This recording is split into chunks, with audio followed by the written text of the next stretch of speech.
महत्त्वाची बातमी पहा सतर्क भारत मार्शल टाइम्सवर।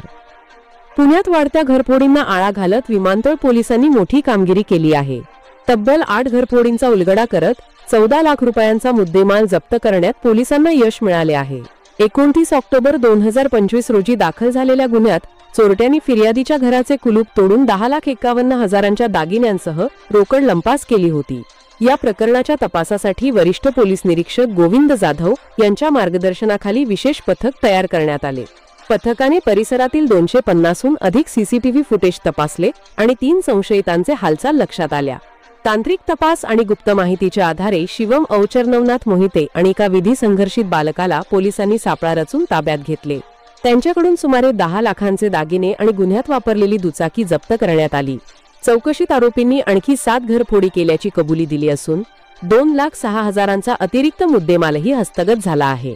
ही संपूर्ण कारवाई सहाय्यक पोलीस आयुक्त प्रांजली सोनवणे आणि वरिष्ठ अधिकाऱ्यांच्या मार्गदर्शनाखाली करण्यात आली। विमानतळ पोलिसांच्या जलद व प्रभावी कारवाईमुळे परिसरातील नागरिकांना मोठा दिलासा मिळाला आहे। आपण पाहतात सतर्क भारत मार्शल टाइम्स पुणे।